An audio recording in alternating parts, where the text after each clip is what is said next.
Good evening, everyone, and welcome to this new cast brought to you by BBC. So, we have passed 1 year of lockdowns and other regulations all around the world. And today we're going to take a deeper look into one country that chose to handle the situation quite differently. So, we have invited some familiar faces in Sweden, both the epidemiologist Anders Tegnell, the critic Daniel Hansen, and the government representative Charlotte Anderson. We have also invited one of Sweden's most recognized leadership experts, Anna Nilsson.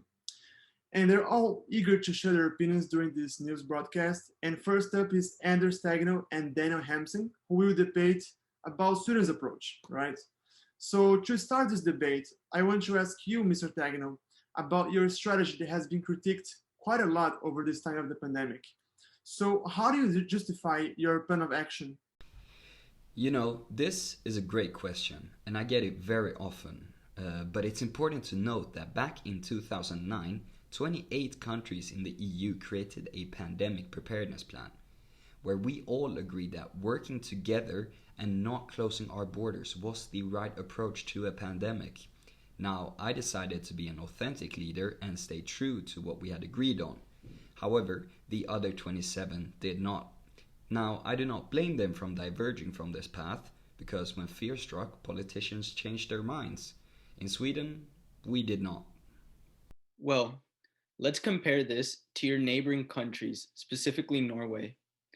They had about 84% less cases of COVID-19 per population than Sweden did. Sweden has a population of around 10 million people, whereas Norway has a population of about half of that. But when considering that Norway's total cases amount to about 90,000 people and Sweden's almost 800,000, it could be said that Norway's leadership was clearly more effective than Sweden's. The most important thing that should be Sweden's primary focus is its citizens' health. 25% of your population is over the age of 65, which is the primary age where COVID is most dangerous. Now tell me, why is it that a country such as Sweden has not been focusing more on protecting or implementing measures to decrease the risk of 25% of their population faces? Not even mentioning people with pre-existing illnesses. What is your response to this, Mr. Tegnell? Yes, Norway has been able to retain their numbers lower than ours. And I admit that we failed in certain areas, specifically our elder care. We did not respond soon enough when COVID-19 broke out. But let's now look at some other facts. Norway is currently in lockdown due to outbreaks of COVID-19, whilst in Sweden we've been building up herd immunity. Secondly, the economic perils which other countries are facing because of lockdowns will be felt for many years to come. Thirdly, the mental health of Sweden has not seen a dramatic decrease compared to that of our neighboring countries. Now, I believe in our approach thanks to years of experience with preventing Ebola outbreaks and quickly vaccinating the Swedish population from the swine flu pandemic. Now, much like that pandemic, we've taken a similar approach to COVID-19, that being to take the economic impact into consideration. Now, I am an adaptive leader, and when we saw an increase in COVID cases from the education sector, we implemented regulations resulting in online teachings. Now, Daniel, would you not agree that at a certain point we must think not just about a certain group at risk of suffering from the disease, but also the economic impacts that it will have on society as a whole? Personally, I feel like the most important thing is the health and security of the people within the country. As Sweden's state epidemiologist, you are responsible for leading a whole nation through the pandemic. The whole country puts their trust into you. How are you going to be able to lead a group of people if many of them don't feel protected enough? There is no way that the economic impact should be more important than the humanitarian one. Sweden should focus on their people, and once a safe and proven plan is in place, then they can begin working on restarting the economy.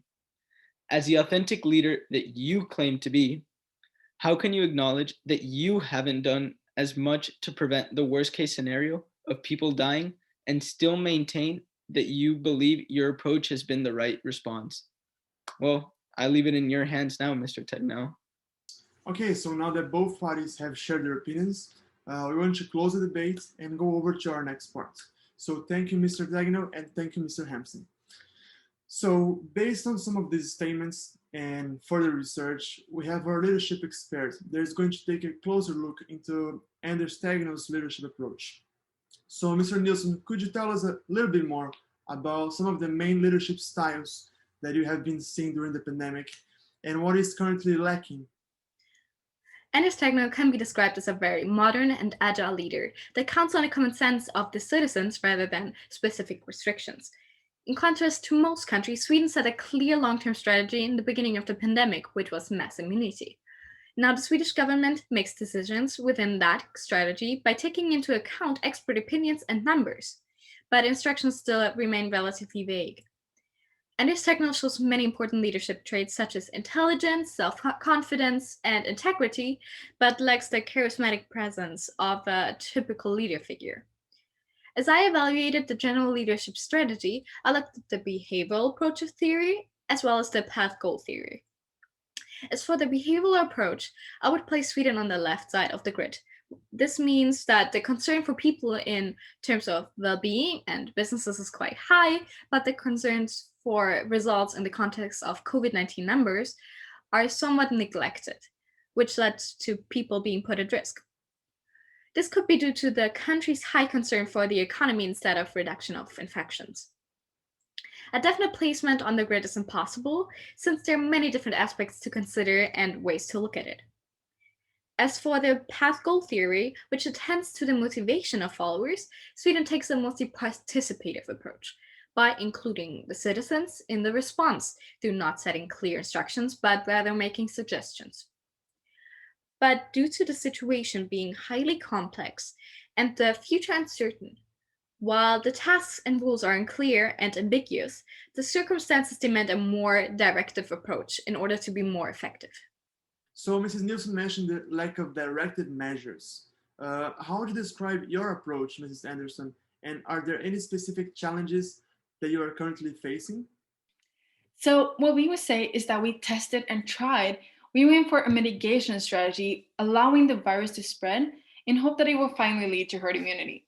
Other countries went for a strategy of suppressing the virus, while the UK, for example, they went from mitigation to suppression after a study was released in March last year. Still, we chose to stick to our plan for a longer period of time. But as we now see that the numbers are increasing again, we have enforced some restrictions and therefore tackle the situation way more directive than what we did before, to answer the leadership expert. Now and in the future, we want to focus on a task-based approach where, as already mentioned, we have enforced face masks and limited travel and events following some of our neighboring countries. Now, in regards to the impact, what we see is the most surprising is the significant increase in domestic violence all over the country.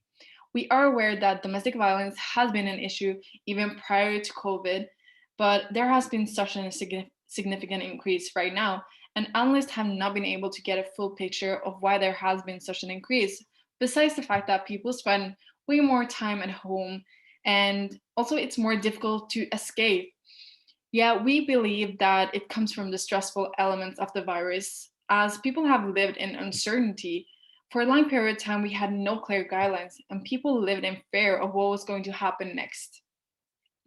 As mentioned, we will, or this comes to our next strategy or strategy moving forward. As mentioned, we will focus on a task-based approach, where we also want to create a safer environment for our people by showing support and understanding.